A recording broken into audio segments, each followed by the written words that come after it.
Yo! Welcome back to One More Mana. My name is Derek and today we are getting right into another deck tech. There is so much happening between M21 and Jumpstart. It's just endless cards being spoiled, endless legendary creatures being spoiled, thankfully, endless reprints being spoiled. But of all these legendary creatures, I think the one that I'm most excited about so far has to be Jolrael, Mwonvuli, Recluse. Now, before I get into all the green goodness that is in this deck, if you want any of these cards, head on over to TCG Player. TCG Player is absolutely amazing. You'll be able to find any card you need on there, any art version, any foil, any type of thing, promos, whatever you need is on there. If you use that affiliate link down below, anything you get through that link on TCG Player will help support the channel and help us get out more and better content. We really, truly do appreciate the help. So jumping right back into Jolrael, she's got two really cool abilities. First of all, she's a 2-mana 1/2.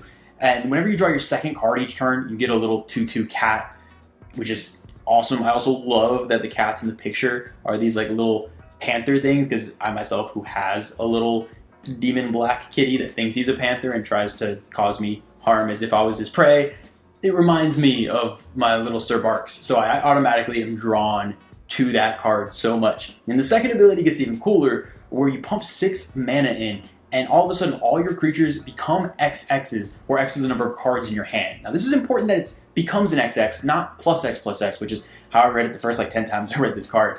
So really the tokens, it's going to be somewhat of a token deck, and it's a weird mixed card drawn token, but you don't care what size your tokens are. An army of 1/1s is the same as an army of 10/10s because they're becoming XX if you plan on using that second ability. Now quick aside about monocolored decks. For the longest time, monocolored decks were kind of boring-ish in a way. There just weren't really many options. So if you're playing monocolored, you're probably playing the same cards that another monocolored deck was playing, and they're also inherently weaker because they lack so many things. Now Magic has gotten so power crept and just so many options in each color that monocolored decks have become kind of my new favorite thing. I like the restrictions it puts on you. Even colors like black and green do have restrictions within monocolored, and it's really fun to have to brew with those restrictions. It's a little bit of a deck building challenge because now it's gotten to the point with 3 and 4 color decks, there's so many staples in each color that those decks can almost build themselves nowadays. And obviously that's deck builder's choice, you don't have to make it like that, but playing monocolor kind of forces you to pick and choose different cards you wouldn't normally play, and I really love that. And I found myself with my personal decks playing a lot of monocolored. I would say recently Titania, Krenko, and Yeheni have been probably my 3 most played decks, all monocolored, and I think it's a big reason why. So rant done, we'll kind of push that to the side for now. But with Jolrael, there's a lot of different directions we can take this. We can go the whole concept of trying to get those 2 card draws per turn on other people's turns and really make a little army of cats. And believe me, that's going to be part of the plan. We do want some cats like that. But how I want to take this deck is going to be a very, very specific and obtuse way to get a huge hand and deal damage. And it's going to be built around the card Merit Lodge. And now there's a few different questions that are probably going on in your head, probably looking at me like I'm crazy, but there's a reason why we want to build around this card. Now, if y'all aren't familiar, the combination of cards Thespian Stage and Dark Depths essentially allows you to cheat with Dark Depths, and with a combination of copying it with the Thespian Stage and choosing to keep the Thespian Stage, which has no counters, you essentially immediately get a Merit Lodge. I realized I just finished saying power toughness really doesn't matter on our creatures. Why do we want a 20/20? Well, that is because green's card draw, especially the most explosive card draw, is almost all either power matters or toughness matters. Cards like Rishkar's Expertise or Greater Good or Life's Legacy, a number of those types of effects that give you card draw are based on that. So we can just go ahead and straight up draw 20 cards with a card like that. And now the way green is, it has a critical mass of both land tutors and card draw based off power or toughness. And I know this very well due to my Titania deck. I can always get whatever lands I needed to play, basically whenever I want because of green's ability to do so. And almost all my card draw in that deck is based off of power matters stuff.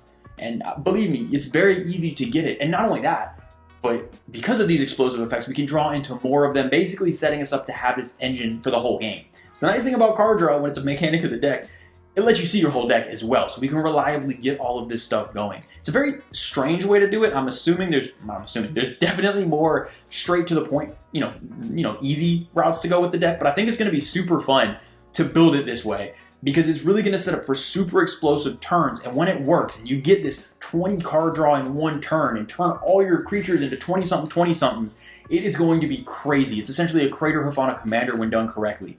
Again, more powerful ways to build it, but in my opinion, this is going to be one of the most fun ways to build this commander. So we're going to start with creatures, and a lot of these creatures care about either tutoring for lands or bringing lands back. We don't want to just be able to get this Dark Depths Thespian Stage combo once, because if we just do it once and someone gets rid of it, and now it's in the graveyard, and now our whole plan's out the window. So we don't want that to happen. That would be very bad news. There's other ways to get what we want in this deck. Believe me, there's backup plans, but we would really prefer for that not to be the case. So we're running tons of land tutors and recursion. Elvish Reclaimer is a perfect example of this. We can go ahead and tutor for specific lands. This is one of the best one-drops in the deck.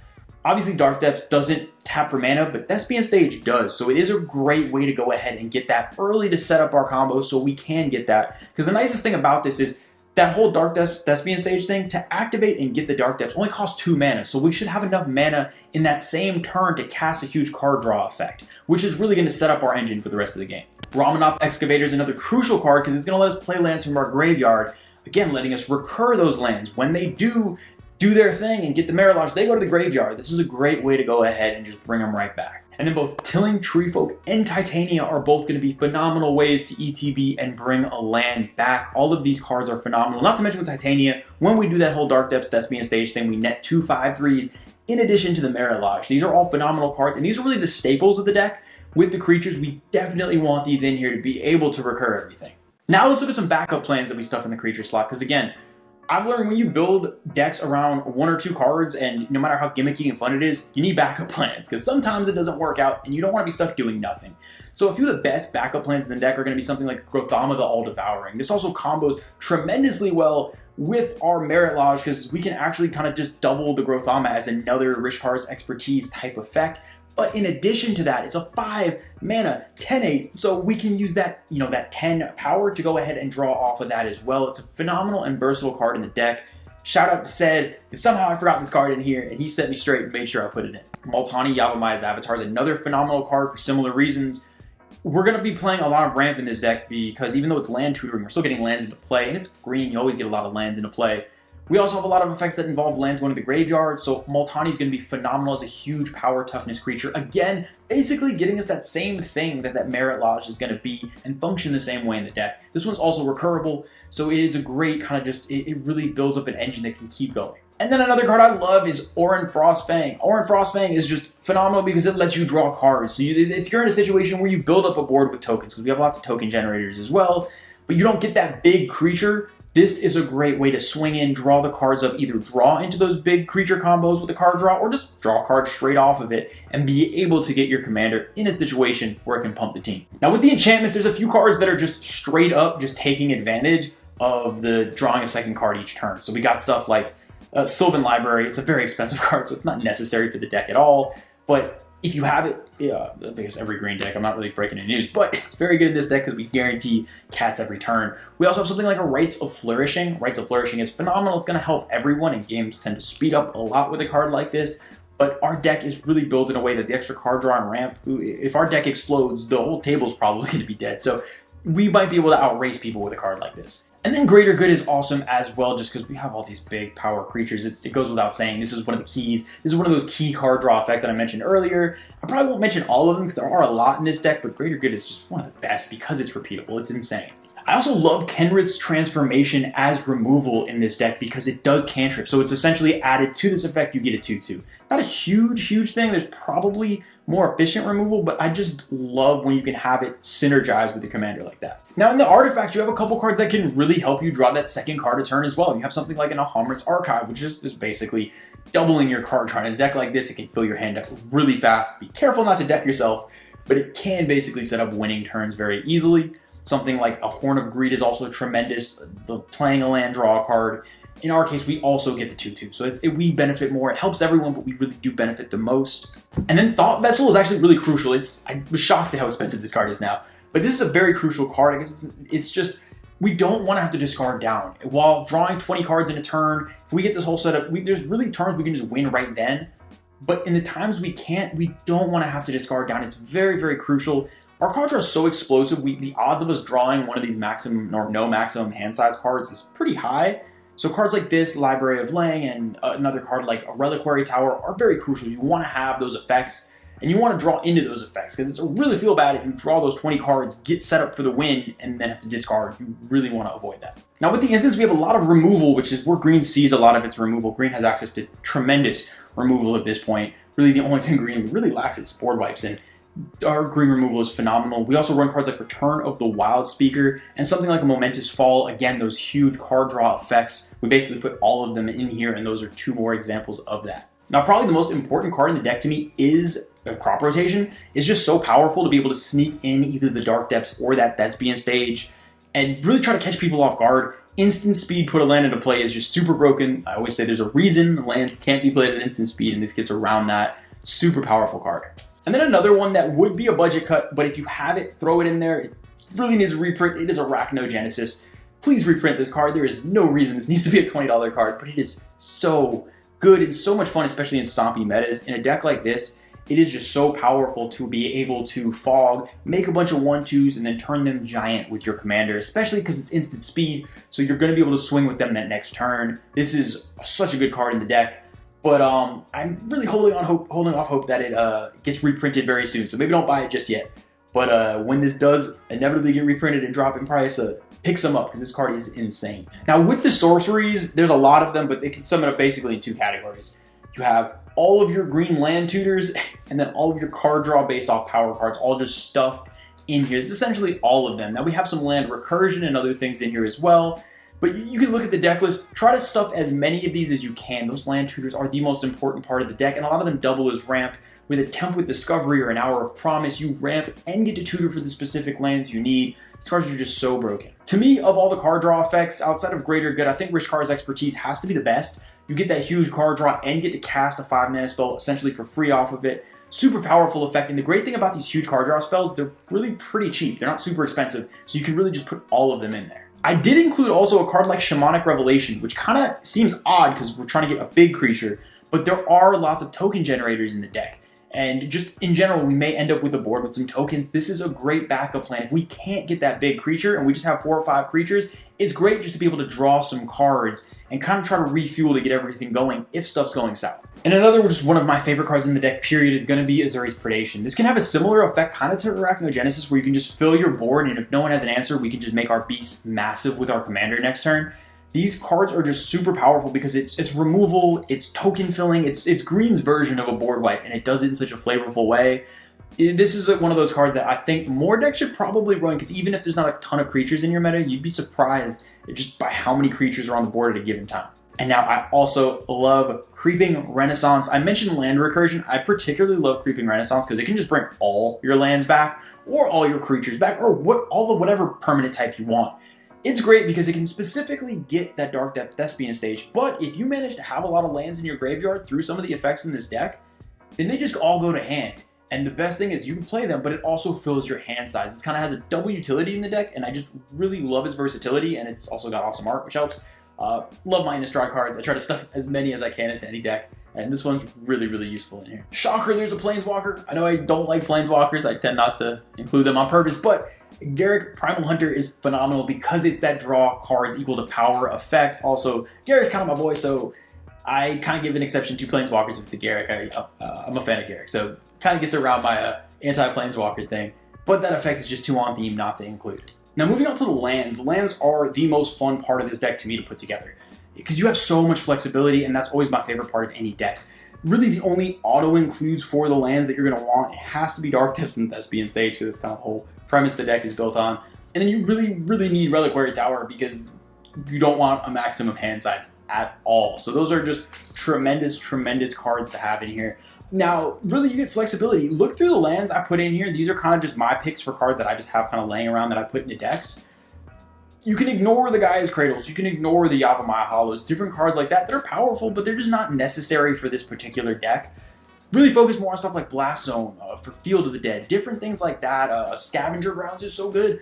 Cards like that. Focus on those and really just pick your favorites because we're going to be tutoring for so many lands and we have so many land tutors. We don't want to just have Dark Depths, Thespian Stage, and then just basics in this deck because once we get those out, we don't want to just waste land tutors just grabbing random lands. We want stuff that gives us utility. So in late game, we might want to grab that Scavenger Grounds or grab that Blast Zone or grab that Field of the Dead if we need more tokens. Different things like that are going to be phenomenal, and it's a route that I go in a lot with my Titania deck, and I think it's going to work great in this deck as well. That is it for all the categories. Now we get into the best part of every deck tech. It is the game-winning step. How are we about to win the game in this deck? First way, zero surprise. It is our weekly trip to Phyrexia with Triumph of the Hordes. Really not much to be said. We got a lot of creatures. They're going to be big. Give them Trample and Infect and Profit, basically. It's a phenomenal card. Doesn't need too much explanation, but you know, if I'm making a deck, we got to have some sort of Infect tie in there, and this is our step closer to Phyrexian perfection. Now, the second way to win the game is going to be kind of straightforward. We're going to want to use our commander to just punch people in the face. We're going to have plenty of creatures out in this deck, and there's some decent token producers as well. Even a card like Sylvan Awakening to sneak more creatures, quote-unquote, into play with our lands is great, because when we're able to do our whole wombo combo thing and draw cards off of the Merit Lodge and have 20 cards in hand and make our creatures massive, when we're able to pull all that off, you don't need many creatures to kill people. Now, some backup plans in that case, you may want to have some trample enablers, and by may I mean you do want some trample enablers. So stuff like Nylea or Brawn, different cards like that, you definitely want to include those to make those game-winning turns a little bit less stressful for you, a little bit less math. If you have enough 20/20s with trample, the game's probably just over. Now, the third way to win the game in this deck, it took me embarrassingly long to realize, and as I was doing it, when I was doing the deck tech before, I mentioned some backup plans in the deck of other ways to get where you want to go. But I was struggling because I was like, what if your commander gets taxed out? What if you don't have enough mana to do all this? Like, what are you going to do? How else can you win the game? We're so dedicated to this one plan. And then I realized part of this plan is making a 20/20 indestructible flyer. Yeah, it's not just sack fodder. It's not just a card draw engine. It is a 20/20 indestructible Merit Lodge. We could swing that at people. And that's where I realized I need to pay attention to combat more often. But I also realized that's a great alternative way for this deck to pull out a win. The whole game, you're so focused on getting this engine going. You're so focused on sacking that Merit Lodge to greater good, or just drawing cards off of it with the rich cards. So often, it can just get lost in the shuffle that it is a 20/20 terrifying spaghetti monster that you can swing at people. And especially with the access that we have to this card throughout the game, worst case, this can easily just turn into a deck where we keep bringing back Merit Lodge and swinging at people's faces. People don't have flyers a lot. As someone who almost never has flyers on board, I can speak for myself that at least one person is going to be able to get swung at. And this is a great way to sneak out of some games late, just because you got that giant spaghetti monster. And that's going to do it for this week's deck tech. I really hope y'all enjoyed it. This is such a fun deck to put together, and I think it's going to be such a fun deck to play. To me, decks like this, I talk about it a lot. Decks with mini games in it are just some of the most fun decks to play, period. So you can't always win Commander games. There's 4 players. If you win 25% of the games, you're doing a good job.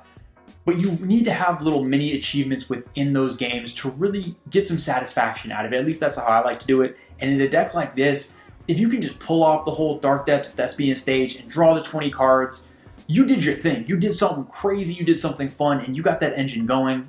If you don't win, you can still kind of get that satisfaction. And I love throwing those mini games and those kind of like achievements into my decks, and this deck seems like one that's going to be great at doing stuff like that. Hopefully y'all are excited about Jolrael as well. She just seems like such a freaking cool commander. I just love, it's something different that Green's doing. It is still tokens, it's still big scary tokens, but it's doing it in a different way, and I love these different takes on the color palette. It's still kind of staying true, still big and stompy, but just in slightly a different way.